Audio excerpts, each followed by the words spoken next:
이란전 수렁에 빠진 트럼프 대통령이 이번엔 북한을 향해 다양한 메시지를 보내고 있습니다. 한반도를 둘러싼 국제관계 짚어보죠. 남성욱 숙명여대 석좌 교수와 함께합니다. 교수님 안녕하십니까? 안녕하십니까? 네, 조금 전 들어온 속보 내용부터 좀 이야기를 나눠볼게요. 이게 월스트리트 저널에서 보도를 했다고 하는데 트럼프 대통령이 11월 에이펙 때 김정은 위원장과 만나기 위해서 참모들을 압박하고 있다라는 내용이었어요. 뭔가 물밑 작업이 이루어지고 있는 것 같네요.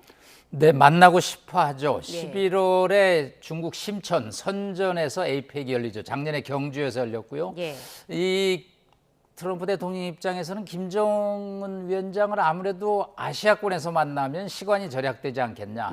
그래서 지난번에도 경주회담 전후에 만나는 시나리오가 있었는데 이번에도 이제 에이펙 심천 회담 전후에 결국은 만나고 싶어 하는 것이 아니겠느냐. 물론 그때 만나면 노벨 평화상, 트럼프 대통령이 받고 싶어 하는 노벨상은 약간 이제 시효가 올해는 끝나는 상황이긴 한데 지금부터 이제 준비를 해야지 11월 심천 에이펙 회담에서 만나지 않겠냐는 차원에서 트럼프 대통령이 아마 참모들, CIA 등을 통해서 회담 개최를 독려하고 있는 것으로 보입니다. 네, 북한으로서도 미국과의 대화, 손해 날 건 없다, 이런 분석도 나오고 있는데 오늘 나온 반응을 보면 한미 훈련 축소에 대한 반응 없이 힘으로 대응할 거다 이렇게 북한이 밝혔다고 해요. 앞으로 북한은 이런 미국의 손짓에 어떻게 반응을 할까요? 일단은 이 UFS 훈련에 대해서 처음으로 북한이 반응을 보였습니다. 예. 힘으로 대응하겠다, 적수란 표현을 여전히 쓰고 있고요. 그래서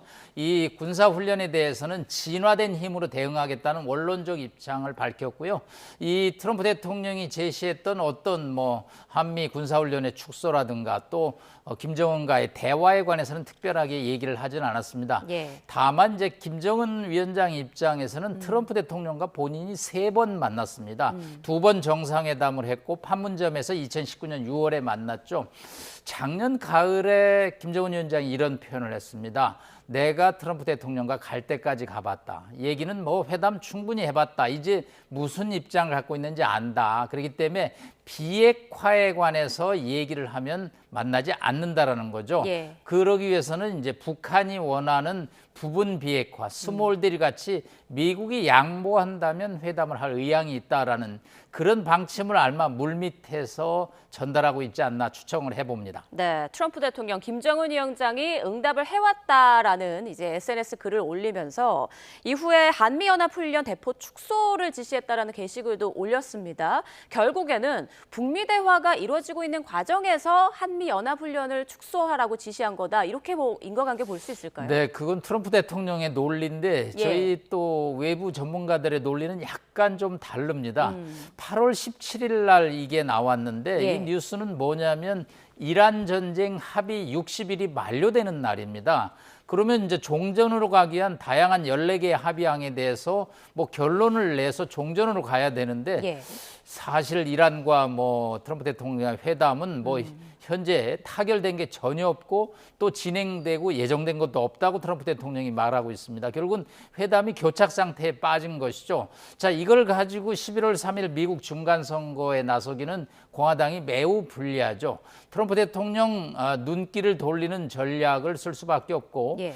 결국은 김정은 카드를 꺼내들므로써 한국을 조금 압박하면서 또 북한을 유도하면서 미국 유권자들의 눈을 돌리는 그런 눈길 돌리기 전략으로 이번 카드가 나온 것으로 일단 추정을 해봅니다. 네, 이란전 장기화에 따른 여론 악화의 그 시선을 좀 돌리기 위한 하나의 전략 아니겠느냐 이런 말씀이신데 일단 트럼프 대통령이 한미 연합훈련 축소를 지시한 이후에 실제적으로 좀 변화가 있는 것 같더라고요. 네, 변화가 많이 발생을 했습니다. 처음에 소셜 트루스에 올림으로써 국방부는 실질적인 지시를 받은 게 없는데 결국 지시를 이제 피터 헤그세스 국방장관이 이행을 하기 시작했고 브런슨 주한미군 사령관이 어제 국방부의 안규백 장관을 만났습니다. 왜 왔냐고 그랬더니 SNS 보지 않았느냐. 훈련 축소 내지는 별도 훈련 등을 이야기한 거죠.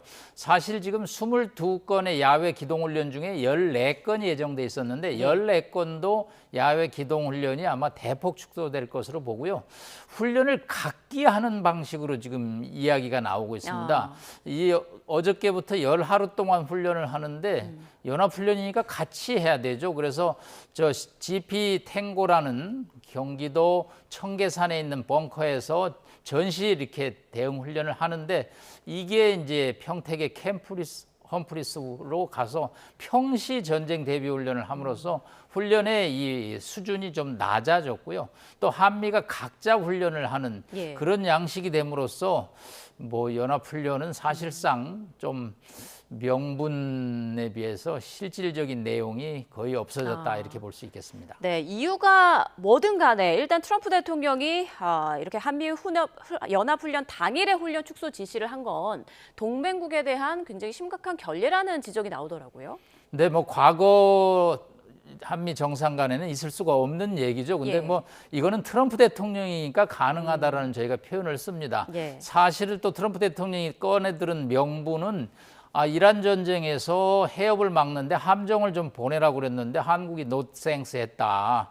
안 된다라고 얘기를 했는데 이거 미국은 한국을 많이 도와주는데 한국이 미국을 전혀 고려하지 않는다라는 그런 표현을 썼는데 사실 전 세계 어느 동맹국도 이란 전쟁의 함정을 파견하지는 않았습니다. 예. 일본조차도 기뢰를 제거하는 소해함을 이란 전쟁이 완전히 종식되면 보내겠다라는 입장이죠. 트럼프 대통령 입장에서는 그런 생각을 가질 수는 있지만 이게 이제 결국은 대미 투자 압박으로 이어지는 것이 아니냐 이렇게 보고 있습니다. 네, 말씀하신 대로 트럼프 대통령의 이런 돌발 행동에 대해서 원인을 놓고 여러 얘기가 나오는 가운데 한국이 이란 전쟁 중인 미국을 지원하지 않았다라고 트럼프 대통령이 계속 얘기하고 있습니다. 어제 기자들에게는 이재명 대통령과의 통화 내용을 공개하기도 했는데요. 이 내용 직접 들어보시죠. When I called recently the president of South Korea, who I like, but I called him, I said, would you like to give us a little hand? We don't need help with Iran, but if you'd like, give us a hand with Iran. He said, no thanks. You're not going to help us on a very easy military operation in Iran? That's strange. No, we'd rather not get involved. 네, 트럼프 대통령 한국이 이란 전쟁 안 도왔는데 왜 우리가 함께 하는 건가 뭐 이런 논리인 것 같은데 저 통화가 언제 이루어진 내용인 것도 지금 확인이 안 된 것 같은데요. 네, 한미 정상이 통화를 했다고 예. 트럼프 대통령이 얘기하지만 어제 제가 청와대 쪽에 알아보니까 통화한 적이 없다는 겁니다. 그러면 양측의 어느 분은 사실이 아닌 얘기를 하고 있는 건데 현재로서는 트럼프 대통령이 이제 한국을 압박하는 카드로서 통화라는 어떤 사실을 꺼내 들었는데 예. 미국의 어떤 이제 불만 압박은 3,500달러에 달하는 통상 그 협상의 결과인 대미 투자가 이루어지지 않는 데 대해서 불만을 표시한 것이 아니냐. 그래서 한국이 워싱턴에서 느린 협상가라는 표현을 쓰고 있습니다. 슬로우 한다. 그렇기 때문에 이 3,500불 중에 1차 투자분이 확정되지 않고 있는 거. 한국은 가스 화력 발전소 등의 투자 검토를 하고 있는데 미국은 메모리 반도체 공장을 건설해 달라고 합니다. 일단 한국 입장에서는 그것은 경제적으로 타당성이 많이 부족하기 때문에 고심을 했는데 이게 일본에 비해서 이제 1년이 지나가도록 투자가 이루어지지 않음으로써 예. 트럼프 대통령은 선거를 앞두고 한국으로부터 투자를 유치했다라는 압박을 가해야 되는데 이게 지금 이루어지지 않고 있기 때문에 이제 한국이 이번에 한미연합훈련 축소에 이어서 두 번째로 부담을 가질 것은 결국은 12.5%의 현행 관세를 또 2배로 인상할 수 있는 이제 그런 시나리오가 지금 또 예정돼 있기 때문에 예. 우리로서는 뭐 긴장하지 않을 수 없는 상황입니다. 네. 그런데 트럼프 대통령의 이번 한미훈련 축소 지시를 놓고 민주당뿐만 아니라 공화당 내에서도 비판이 좀 크다고 하던데 미국 내 여론 좀 어떻게 확인이 되나요? 네, 일단은 뭐 70% 정도는 트럼프 대통령이 실수했다라는 표현을 쓰고 예. 뭐 지난번에 여러 가지 이야기들이 나왔지만 아무래도 동맹 70년에서 이건 있을 수 없는 이야기다라는 표현을 씁니다만 또 최근에 또 일부 어떤 전문가 그룹에서는 한국이 부담을 안 함으로써 부담을 지게 생겼다라는 또 표현을 쓰고 있습니다. 즉 방위비 인상이라든가 한미 동맹에 있어서 한국이 기존에 아주 어려웠을 때 국가가 아닌데 동맹 부담에서 소극적으로 하기 때문에 이번 조치는 한국이 충격을 받아서 앞으로는 좀 더 적극적인 역할을 할 것이라는 또 전망을 내놓는 분들도 있습니다. 물론 뭐 여러 가지 지난 일기 때 했던 지금 마크 켈리라든가 톰 틸리스 상원의원 이런 분들은 이제 전통적인 한미 동맹에서 있을 수 없다라는 표현을 썼지만 한국 입장에서는 앞으로 부담이 늘어갈 것은 분명한 것으로 보입니다. 네, 최근 뭐 쿠팡 문제도 그렇고 여러 사안으로 지금 미국이 한국에 대한 불만을 가지고 있다라는 그런 분석이 나오고 있는데 교수님께서 보시기에 지금 한미 관계는 어떤 상태라고 보세요? 영화 헤어질 결심이라는 영화가 있습니다. 이거 뭐 영화 제목대로 되지는 않겠지만 예. 트럼프 대통령은 뭐 정말 당근과 채찍을 통해서 뭐 헤어질 결심이라는 단어를 써도 이상하지 않을 정도로 한미 동맹이 지금 흔들리고 있는 것은 분명합니다. 일단 우리 입장에서는 이제 얻어내야 될 게 핵 잠수함 건조 계획이죠. 그다음에 우리가 주어야 될 부분은 바로 3,500억 달러의 투자 문제입니다. 그래서 한국 입장에서 조금 더 속도를 내야 될 것으로 보입니다. 광주 호남에 800조 원의 반도체 공장 건설을 이야기했는데 미국에는 투자에 1년이 지나가도록 발표가 없음으로써 예. 미국 입장에서는 한국 정부의 의지를 이제 좀 의심하는 그런 시각도 분명히 있기 때문에 협상에 따른 후속 이행 계획은 좀 한국이 속도를 내고요. 예. 또 우리는 이제 트럼프 대통령이 워낙 변칙적인 지도자이기 때문에 이 북한 문제에 관해서 조금 더 한국과 협의를 하는, 그래서 코리아 패싱을 막는 그런 대응책을 적극적으로 추진해야 될 것으로 보입니다. 네. 자, 앞서 초반에 말씀을 드린 것처럼 트럼프 대통령은 김정은 북한 위원장과 만나기 위해서 여러 가지 노력을 하고 있는 것으로 보입니다. 한미훈련 축소 지시 게시글에도 김정은을 언급했고 그 글에 앞서 판문점 회동 당시 사진을 올리며 좋은 관계다 이런 말도 했는데요. 또 어제는 직접 기자들에게 북한 김정은 위원장이 자신의 대화 요청에 응답했다 이런 얘기도 했습니다. 이 내용 직접 들어보시죠.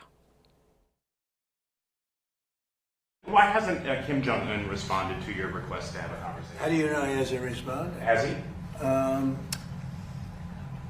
Yeah, he has. He asked you specifically to scale back on those. Quiet. I just wanted to follow up on the South Korea question. You're a loud, boisterous person. You're fake news. I was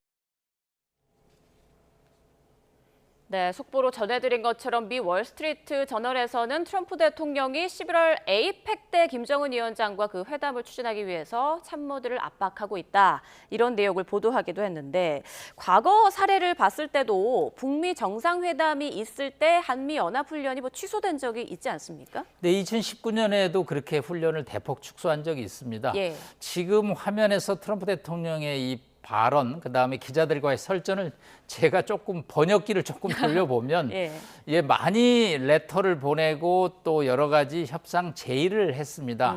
그런데 이제 대답을 했느냐 안 했느냐가 기자들의 포인트인데 네. 제가 보기에는 대답이 없는 건 분명해요. 그 없는 것을 트럼프 대통령은 반대하지 않았고 이게 소통이 됐던 것으로 이렇게 표현을 하지 않았느냐. 제가 감히 번역기를 좀 돌려봤고요. 예. 네, 뭐 정상회담을 분위기 조성 차원에서 2019년처럼 한미연합훈련을 이제 축소했는데 그때하고 조금 다른 점은 지금은 너무 일방적으로, 그때는 트럼프 대통령이 완전히 갑이었고 김정은 위원장이 을이었는데 지금은 마치 김정은 위원장이 갑인 것 같고 트럼프 대통령이 을처럼 보이고 뭐 여러 가지 SNS 사진을 올리면서 우리 사이 좋다 그러면서 오히려 김정은 위원장이 뭐 Hey 도널드, we are right 뭐 이런 표현, 우리 괜찮은 거지 뭐 이런 표현을 쓰는데 예.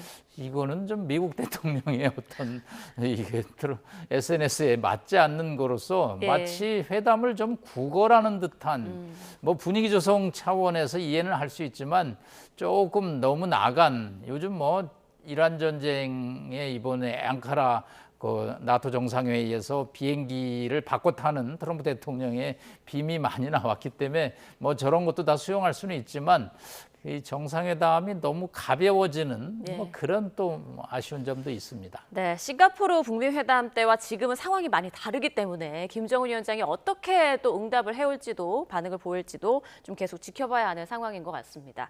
그 북한과 미국이 뭐 스웨덴에서 몰밀 접촉을 하고 있다 이런 얘기도 들리더라고요.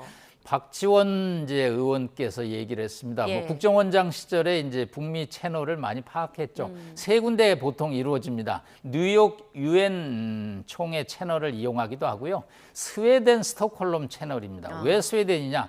스웨덴은 이제 유럽에서 북한과 가장 먼저 수교를 한 나라고요. 또 판문점의 중립국 감시위원회 국가 멤버 중에 또 하나입니다. 그래서 그 양측이 대사관급 관계를 개설했습니다. 스톡홀름에 북한 대사관도 있고 미국 대사관도 있죠. 그래서 과거에 그 대사관을 통해서 협상을 했던 이제 기억이 있습니다. 아마 뭐 박지원 의원도 지금은 국정원장을 떠났기 때문에 정보를 받아보지는 않겠지만 뭐 CIA가 움직인다라는 일반적인 추론을 해볼 수는 있고요. 다만 이제 11월 회담을 이제 트럼프 대통령이 독려를 하는 과정에서 재참회 장소에서 만난다면 아마 스웨덴에서 만나지 않았겠느냐. 뭐 이거는 아주 구체적으로 확인된 사실은 없고 과거의 경험과 사례로 추론을 해본 것이라고 볼 수 있겠습니다. 네, 그런데 우리로서는 우려되는 부분이 흔히 말하는 통미봉남, 그러니까 우리 한국 정부를 제외하고 미국과 북한이 논의를 이어가는 이런 상황이거든요. 이럴 가능성도 있을까요? 네, 많습니다. 뭐 코리아 패싱이라고 그러죠. 예. 뭐 이재명 대통령이 작년에 미국 트럼프 대통령과 얘기할 때 페이스메이커 하겠다고 그랬습니다. 사실 2019년에 정상회담 할 때는 뭐 북한과 미국 간에 직접 채널이 가동이 안 돼서 문재인 대통령이 뭐 여러 가지 이 역할을 했습니다. 운전자론을 했죠.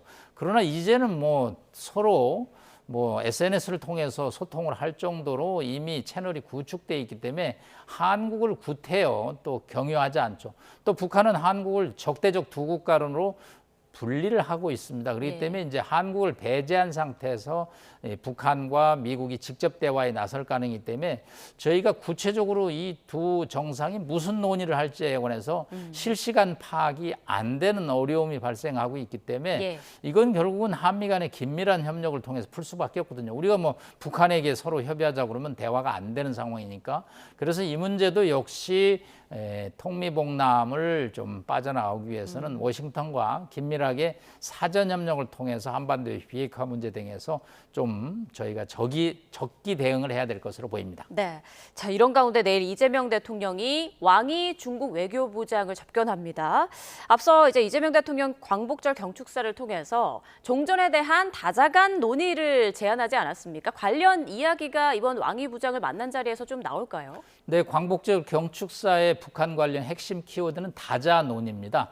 왜 남북 간에 전혀 소통이 지금 안 되고 있기 때문에 주변 사강을 통해서 북한 문제에 대해서 좀 어프로치를 해보자라는 게 정부의 입장입니다. 그런 상황에서 이제 왕이 외교부 장관이 방한을 하는 거죠.